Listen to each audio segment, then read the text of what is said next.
Welcome back to the Ultimate Cleveland Sports Show. So you can tell when a team is about to absolutely let go of the rope when players are publicly saying things like Tua said after the Dolphins' loss on Sunday. He openly questioned the team's leadership. He had to apologize to the team for that. And there's a sign that this could be happening in the Browns locker room. Listen to Grant Delpit from earlier this week. I mean, obviously it's frustrating. You do all you can do to stay together as a team. Try to get that winning feeling back. I don't even, know when it feels like, like I just forgot that feeling. It's really just chasing that feeling, man, and trying to do everything you can to get that back and not turn it on each other. Because that could avalanche the season, So hopefully just stand together and just find a way to get one win so we can multiply. There was a picture of what beaten down looks like in the dictionary. I think that's it. Guys, that had all of my alarm bells ringing. Yeah. What do you make of that? And could a loss Sunday, after we're already hearing this kind of talk, to a 1-5 in your stadium, could that be the beginning of the end? Yeah, I've said since the summer, guys, you knew it was going to be a hard start. The first 6 games are brutal. You're looking at 0-6. It turns out they're 1-5. Okay, well, that's over. So now this is an extremely winnable game. So now it's time to see what you have left, and if this team is already so far gone and buried that it's already over. I made the point in the YouTube show. I started to talk about last year. I booked the flight to Washington on like Thursday before the game because I thought this might be the tipping point. And it was. We went out, and that game against Washington is when I realized, okay, this is even worse than we thought it was. And I just remember walking around the locker room and all the different people at the organization and the blank look on their face of like, okay, this is over. And it was October. It was game 5, I think, at that time.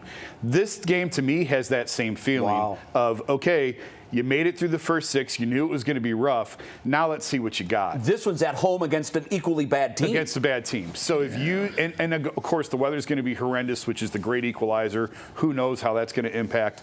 But if you get blown out, not even lose, if you get blown out at home in this game, it just has that same feeling to me of the Washington game last year of, okay, this is even worse than I thought, because I've been the one all along saying, just get through the first 6. Just get through the first 6. There's winnable games on the other side. Well, this is one of those games that's a very winnable game, and how they respond is going to tell me a lot about where they're Ross at. Tucker was on the show earlier this week. He said, we're not going to lose for a month. He said that they're going to beat the Bengals. They're going to beat the Patriots. They have the bye week. And he said after that, I think he said they'd go over 500. No, I don't think so. He said the good news. I've got good news for the Browns fans. I don't think they're going to lose for the next month. I don't think it was the Dolphins, the Patriots, the bye, and the Jets. Were the 3 games. And he predicted but regardless, that's the point I've been trying to make is, guys, you knew the first 6 were bad. Yeah. Just get through it. There's winnable games on the other side. But now we're going to see, like we talked about on the YouTube show, is there just too much snow over the house now that you can't even see? What are they made of? This is really an intentional fortitude game. It's easy. From our vantage point, it's easy to say they just get through it because these dudes is the ones out there putting their body through it. They got to go through the treatments. They got to go and figure out how I'm going to drag my body out of bed and get out there. And football is too tough of a sport. This is why I always tell people tanking does not work because the people that you have inside your locker room are the people who have the collateral damage. They're the people who have to get up and go out there.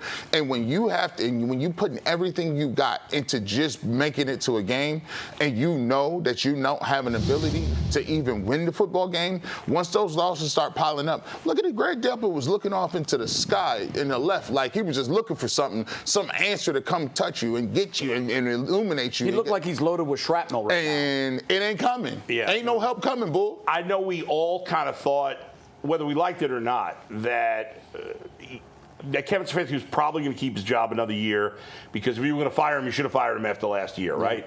But even Jason, who's defended him the most, has said, well, if they win 1 or 2 games, I mean, he's not going to come back, if right? they go 2-15, they're blowing everybody out. So I picked the Browns. I think I picked them to go 5-12, right? Which I think most people were in that neck of the woods, okay? If the Browns are going to go 5-12, you got to beat Miami. Have to. I mean, you have 4 games on the schedule that are teams on your level. You've got the Dolphins, you got the Jets, you got the Titans, and you got the Raiders. Those are the 4 really bad teams. On the rest of the games, I don't know if you can do all the schedule now, Mike, but like the Patriots are a lot better than we thought. Well, we don't need that. Okay, so obviously you got the Ravens coming up. And Lamar should be back. Lamar will be back by then. The 49ers will get some guys back. The Bears are a decent team. They're not great, but they're decent. The Bills are excellent. Steelers, we know the problems they present. Bengals, we'll see week 18. But those 4 games, the Dolphins, the Jets, the Raiders, and the Titans, you got to win at least 3 of those. I agree. If they go 2-2 or worse, and if they lose to the Dolphins, I think they will go 2-2 or worse against those 4.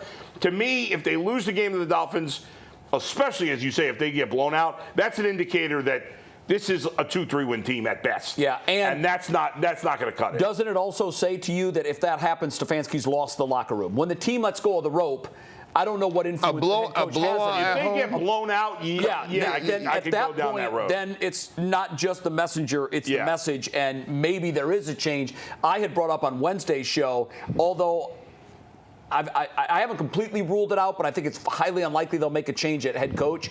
If they lose to the Dolphins and they lose, I think it's a 4-game season. You're right, Bull. I want to see where do we stack up against the other bottom feeders. Yes. And I know that that's going to determine ultimately our draft position, but I don't want to lose 3 of 4 to these other bottom feeders. No. That's an indictment onto where you are. If I'm Kevin Stefanski, the last thing I say before I leave the locker room for the game on Sunday, guys, on national television, we had our rivals' fan base thanking us in a unified chant. Thank you, Cleveland. That was wild. How does that make you feel? If you want to go fight for your honor, let's go out there and show the rest of the league that it's not as bad as they think it is. Will they do that? We're going to find out. I don't know. Right. But if they go 1-3 against these other bottom feeders, it is a hard, cold wrap. Yes. They've all got to go, and you're basically tearing it down, not to the studs, because we've done that. Yeah. We're tearing it down to the foundation. It's over. It's gone. There's nothing worth saving.